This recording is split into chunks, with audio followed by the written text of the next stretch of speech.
Hi, I'm Karl Konrad and I'm an immigration specialist. For 23 years, Australian Immigration Law Services has been helping people just like you get their visas to live, work and study in Australia. All of our specialists are government registered and have over a decade of experience each. On this channel, learn about visas and their requirements, get tips on applying and stay updated with the latest immigration news.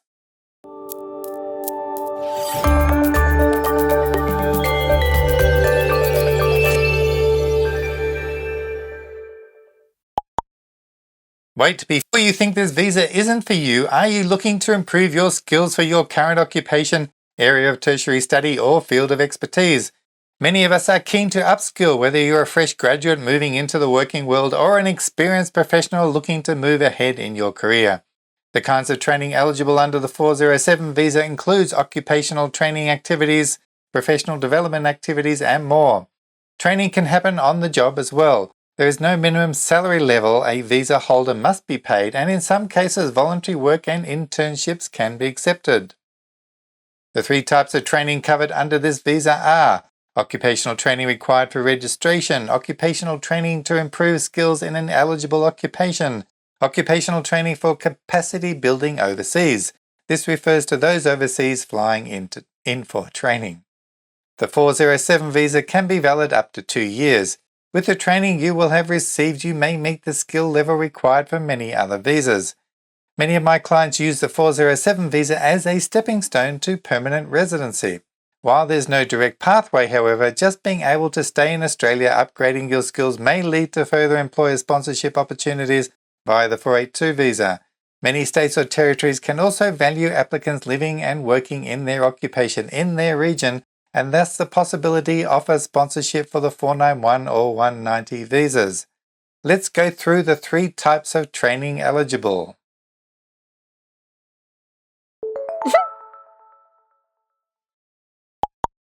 The 407 visa is most commonly used for this type of training. It's very similar to the training on the job, which most of us go through. The only difference is that the training is more structured and follows a plan. Training can either be in your workplace with your supervisor or colleagues, or an external company may deliver training in the workplace. You'll need to provide documentation showing a training program, including identifying your current skill level and the training required to cover the gaps. A training program needs to be provided in the application.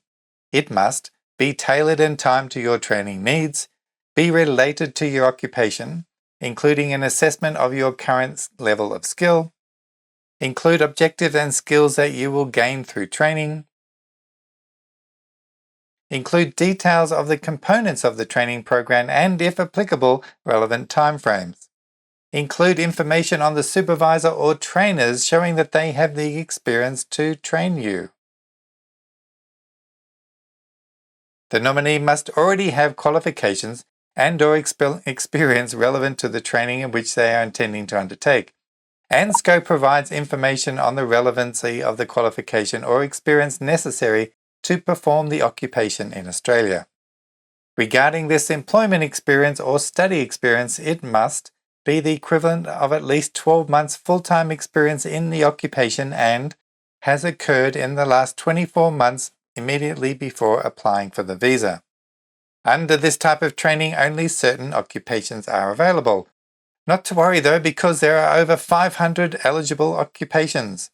If your employer wants to help developing a program, they can, or there are agencies who can assist with a training plan. For example, VitaSess provides tailored training plans as a service. Currently, they do this for 13 occupations, which include chefs, fitness center managers, hairdressers, marketing specialists, and more.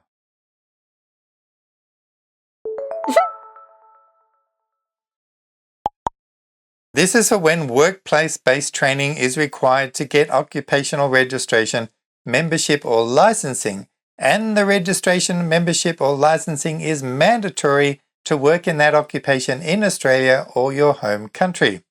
An example is retail pharmacist. They need to complete a year of practical work experience trained under supervision after their qualification in order to gain their license. This is not for all applicants who are already working in an occupation and seeking to gain a qualification such as membership to a professional association. For example, an accountant who, while working, undertakes study to obtain a qualification as a chartered accountant would not be eligible under this stream. Also not eligible are those seeking to gain a trade certificate or qualification.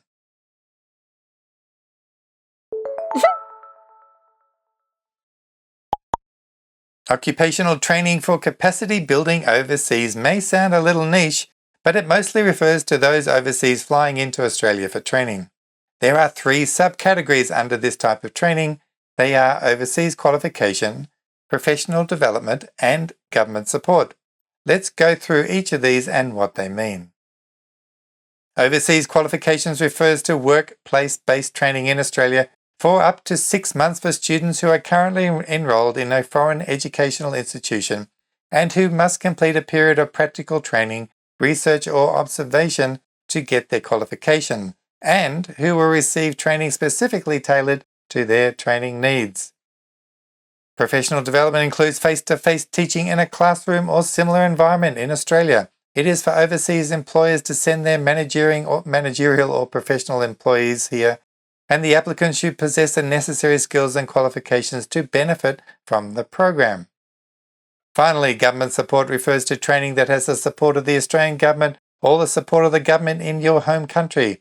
A letter of support from the government agency or the government in your home country must be provided and should indicate the training that promotes international capacity and the reasons why.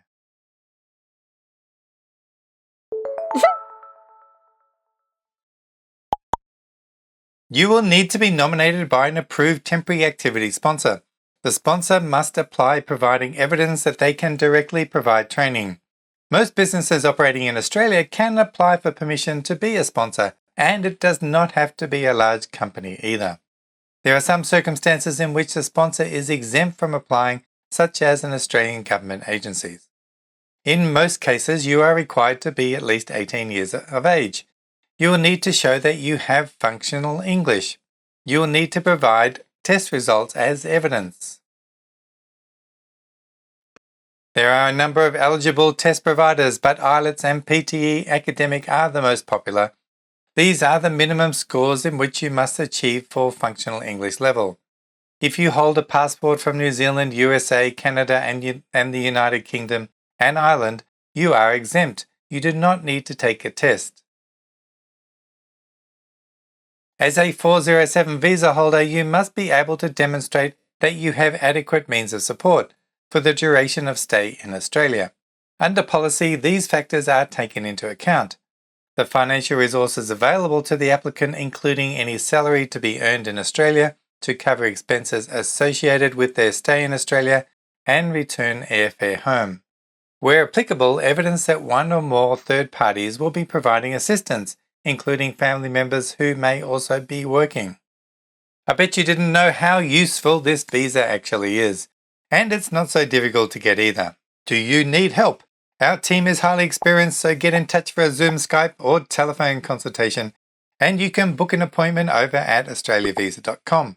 While you're there, learn more about our services and about the experience of our consultants. Join us on Facebook to get all our updates and to be in touch with the latest news. If you enjoyed this video, give it a like and don't forget to subscribe. Until next week, take care out there and I'll see you next time. So bye for now.